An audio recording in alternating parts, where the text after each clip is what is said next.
War is full of monsters, but sometimes, in its darkest corners, a light appears where no one expects it.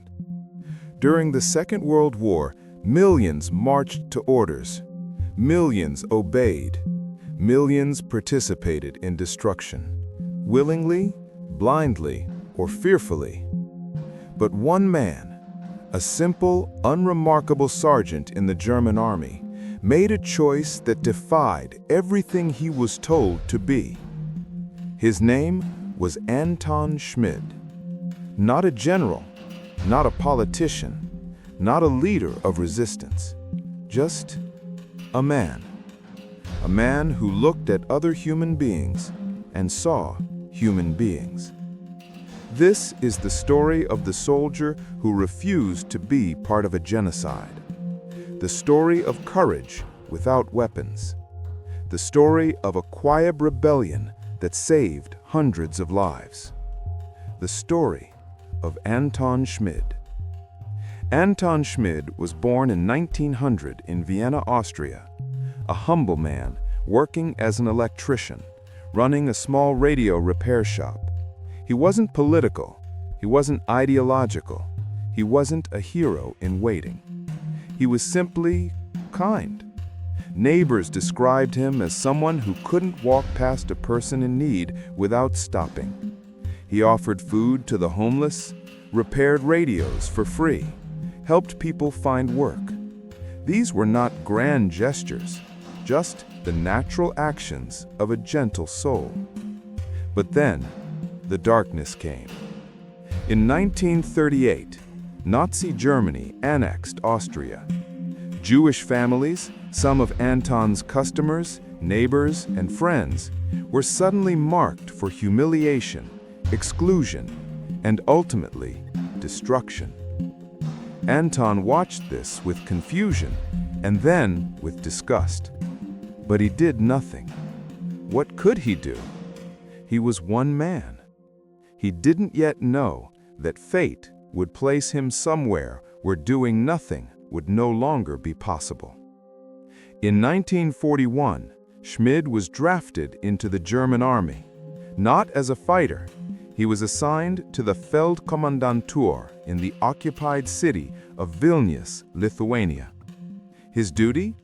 Running the Lost Soldiers Office, a simple bureau that helped stranded or separated German soldiers return to their units.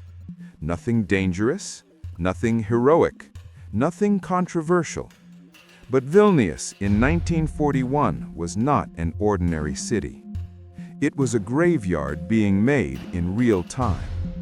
When Anton arrived, he witnessed the aftermath of massacres where thousands of Jewish civilians, men, women, and children, were executed by SS units and local collaborators.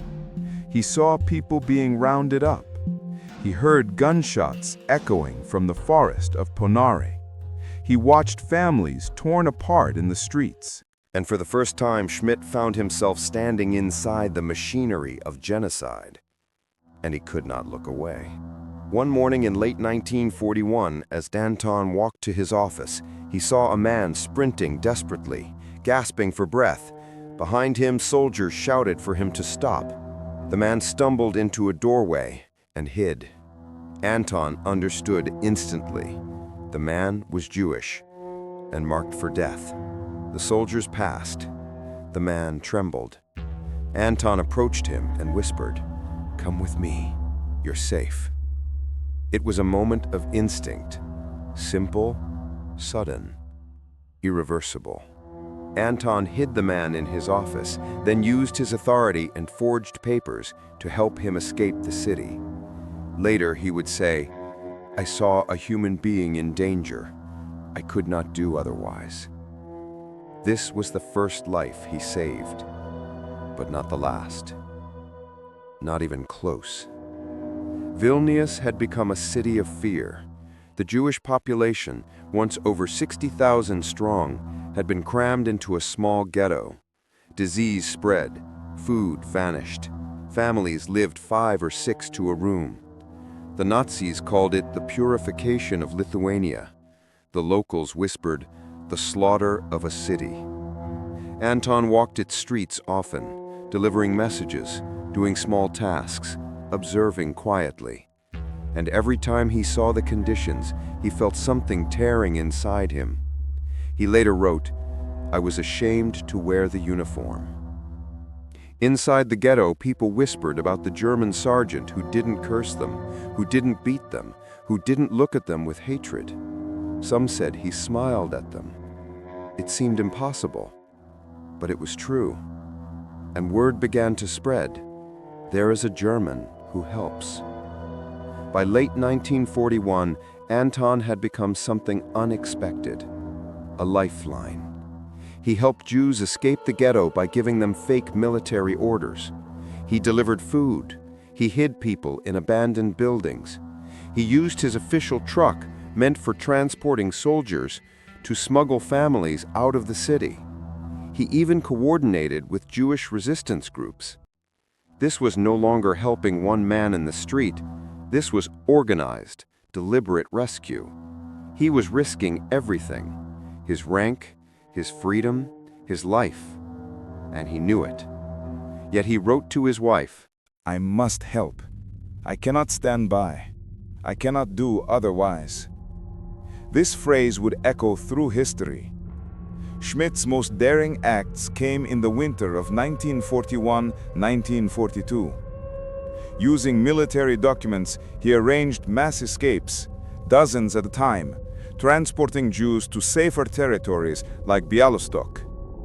He coordinated with local civilians, Jewish fighters, and even sympathetic soldiers who quietly turned their eyes away. One survivor remembered, "When we saw him, we didn't see a German uniform. We saw hope. We saw life." Anton Schmid personally saved between 250 and 300 Jewish men, women, and children. A number extraordinary for one man with no resources, no weapons, and no authority. But the Nazis were watching, and eventually, they saw too much. In January 1942, an escape operation went wrong. A collaborator reported suspicious movements. A patrol intercepted Schmid's truck. The people inside were arrested, and Anton Schmid was exposed. He was taken into custody, interrogated, and beaten. He was charged with aiding Jews, undermining the German war effort, and treason against the Reich. He confessed everything, not to beg for mercy, but because he believed he had done the right thing. He told the officers, "People are people. I could not watch them die." His fate was sealed.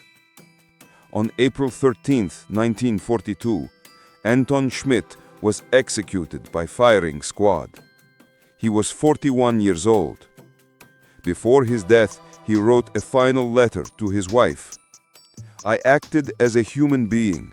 I did not want to hurt anyone. You know that. I think of you. Do not be sad." Those were his last words. The Nazis tried to erase him, but they failed. Decades later, the people he saved told their stories. Historians uncovered his actions. Israel named him righteous among the nations, one of the highest honors given to non-Jews who saved lives during the Holocaust.